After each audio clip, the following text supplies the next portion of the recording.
ഒരു important problem പഠിക്കാം.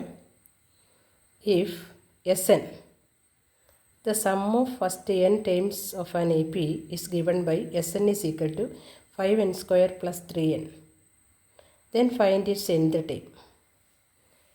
നമുക്കൊത്തിരി സംശയം ഉളവാക്കുന്നൊരു ക്വസ്റ്റ്യനാണ്. അപ്പം sum of first n times of n A P is given by Sn is equal to 5n square plus 3n ആണെന്ന് പറഞ്ഞു. കണ്ടുപിടിക്കേണ്ടത് nth ടൈമുമാണ്. അപ്പോൾ nth ടൈമിൽ ഒരു n ഉണ്ടാവുമല്ലോ. നമുക്ക് നോക്കാം. Solution let A N B the nth time of an the A P. അപ്പം നമ്മൾ എ എൻ എന്ന് പറയുന്ന nth time of an A P ആണെങ്കിൽ നമുക്ക് കണ്ടുപിടിക്കേണ്ടത് എ എൻ ആണ്. അപ്പോൾ എ എൻ എന്ന് പറയുന്ന sum of n times minus sum of n minus 1 time. ഇതെങ്ങനെ കിട്ടുന്നൊരു സംശയം വരും, പറഞ്ഞു തരാം. A n is equal to S n ഇവിടെ തന്നിട്ടുണ്ട് 5n square plus 3n minus Sn minus 1 എന്ന് പറയുന്നത് എന്നിൻ്റെ സ്ഥാനത്ത് replacing n by n minus 1, that is 5 into എന്നിൻ്റെ സ്ഥാനത്ത് n minus 1 the whole square plus 3 into n minus 1 എന്ന് നമ്മൾ എഴുതുന്നു. വീണ്ടും ഫസ്റ്റ് ബ്രാക്കറ്റ് അതുപോലെ ഇട്ടു, minus 5 into n minus 1 the whole സ്ക്വയറിനെ നമ്മൾ എക്സ്പ്ലെയിൻ ചെയ്യുമ്പം n square a minus b the whole square a square minus 2ab plus b square എന്നിൻ്റെ square n square n into 1n and 2 times 2n minus 1ൻ്റെ square plus 1 plus 3 into n minus 3. വീണ്ടും first bracket അതുപോലെ ഇട്ടു. Second ബ്രാക്കറ്റിൽ 5 കൊണ്ട് multiply ചെയ്യുമ്പോൾ 5n square minus 5 into 2 10n 5 into 1 plus 5 plus 3n minus 3. ഈ bracket നമ്മൾ simplify ചെയ്യുമ്പം 5n square minus 10n plus 3n കൂടെ ആകുമ്പം മൈനസ് 7n വരും. 5 മൈനസ് 3 2 വരും. ഇനി ബ്രാക്കറ്റ് ഓപ്പൺ ചെയ്യുമ്പോൾ 5n square plus 3n minus കൊണ്ട് 3 ടൈമിനെ മൾട്ടിപ്ലൈ ചെയ്യുമ്പോൾ minus 5n square minus into minus plus 7 minus into plus 2 minus 2. 5n square and 5n square cancelled. 7n plus 3n 10n minus 2. 10n minus 2 എന്ന് പറയുന്നതാണ് Sn 5n square plus 3n തന്നിടത്ത് നിന്നും നമ്മൾ എന്ത് time an കണ്ടുപിടിച്ചപ്പോൾ നമുക്ക് കിട്ടിയതാണ് 10n minus 2. ഇനി ഇന്നത്തെ ഒരു സംശയം ഉണ്ടെങ്കിൽ ഒരു ചെറിയ എക്സാമ്പിളിലൂടെ ഞാൻ പറഞ്ഞുതരാം.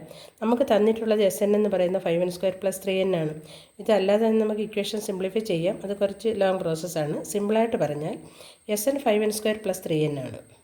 നമ്മളതിൽ എന്നിന് 1 കൊടുക്കുമ്പോൾ 5 പ്ലസ് 3 ഈസ് ഈക്വൽ ടു 8 കിട്ടുന്നു. സം ഓഫ് 1 ടൈംസ് എന്ന് വെച്ചാൽ എന്താ, ഫസ്റ്റ് ടൈം തന്നെ ഒരു ടൈമിൻ്റെ സം എന്ന് വെച്ചാൽ ഒരു ടൈമല്ലേ ഉള്ളൂ, അത് 8 ആണ്. അപ്പോൾ ഫസ്റ്റ് ടൈം നമുക്ക് 8 എന്ന് കിട്ടി. ഇനി സം ഓഫ് 2 ടൈംസ്, അപ്പോൾ എന്നിന് 2 കൊടുത്തു. 2ൻ്റെ സ്ക്വയർ 4, 4 ഇൻറ്റു 5 20, 2 ഇൻറ്റു 3 6, അപ്പോൾ നമുക്ക് 26 എന്ന് കിട്ടി. അത് സം ഓഫ് 2 ടൈംസ് ആണ്. അപ്പോൾ ഫസ്റ്റ് ടൈമും സെക്കൻഡ് ടൈമും കൂടെ ആഡ് ചെയ്തത് 26ഉം ഫസ്റ്റ് ടൈം 8ഉം കിട്ടിയപ്പം സെക്കൻഡ് ടൈം എന്ന് പറയുന്നത് 26 മൈനസ് 8, അതായത് 18 ആണ്. അപ്പോൾ ഫസ്റ്റ് ടൈമും നമുക്ക് കിട്ടി, സെക്കൻഡ് ടൈമും നമുക്ക് കിട്ടി. കോമൺ ഡിഫറൻസ് എന്ന് പറയുന്നത് 18 മൈനസ് 8 ഈക്വൽ ടു 10 കിട്ടും. ഓക്കെ, ഇനി നമുക്ക് വേണ്ടുന്നത് an. നമ്മളിവിടെ നമുക്കൊരു 10 ടൈമിൻ്റെ എടുത്ത് നോക്കാം. അപ്പം an എന്ന് വെച്ചാൽ A10 എന്ന് പറയുന്നത് നമുക്ക് ചെയ്യുമ്പോൾ നമുക്ക് A8ഉം D10 ആകുമ്പോൾ 9 ഇൻറ്റു 10 90, 90 പ്ലസ് 8 98 എന്ന് കിട്ടി A10. ഇനി നമുക്ക് നോക്കാം A10 എന്ന് പറയുന്നത് എന്തായിരിക്കും. A10 എന്ന് പറയുന്നത് sum of 10 times minus sum of 10 minus 1 times എന്ന് വെച്ചാൽ S10ൽ നിന്നും S9 കുറയ്ക്കുന്നതായിരിക്കും. ഇവിടെ അതല്ലേ, ഇവിടെ നമ്മൾ എന്താ പഠിച്ചത്, an എന്ന് പറയുന്നത് Sn മൈനസ് S മൈനസ് 1. അതുപോലെ ഇവിടെ A10 എന്ന് പറഞ്ഞാൽ S10 മൈനസ് S10 മൈനസ് 1 എന്ന് വെച്ചാൽ S9. S10-നകത്ത് നമ്മൾ 10 സബ്സ്റ്റിറ്റ്യൂഷൻ കൊടുക്കുമ്പം 513 കിട്ടും.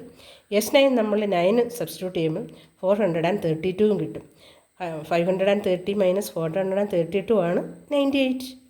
ഓക്കെ, അപ്പം ഇത് മനസ്സിലാക്കാൻ വേണ്ടിയിട്ടാണ് ഒരു ചെറിയ എക്സാമ്പിൾ ഇവിടെ കൊടുത്തിട്ടുള്ളത്. ഈ എക്സാമ്പിൾ ഈ ഇക്വേഷൻ അല്ലെങ്കിൽ an എന്ന് പറയുന്ന Sn മൈനസ് S മൈനസ് 1 എന്നാണെന്നുള്ളത് വളരെ വ്യക്തമായിട്ട് മനസ്സിൽ സൂക്ഷിച്ചോളുക. ഒരു ക്വസ്റ്റ്യൻ ഇങ്ങനെ വന്നാൽ നമ്മൾ പെട്ടെന്ന് അങ്ങനെ പോവുക, അല്ല സബ്സ്റ്റിറ്റ്യൂഷൻ കൊടുത്ത് ഒരുപാട് ചെയ്ത് നോക്കാനായിട്ട് നിൽക്കാതെ പെട്ടെന്ന് നമുക്ക് ഉത്തരത്തിലെത്താൻ കഴിയണം. സമയം ക്രമീകരിക്കണം. നന്നായിട്ട് പഠിച്ചോളുക. ഓക്കെ.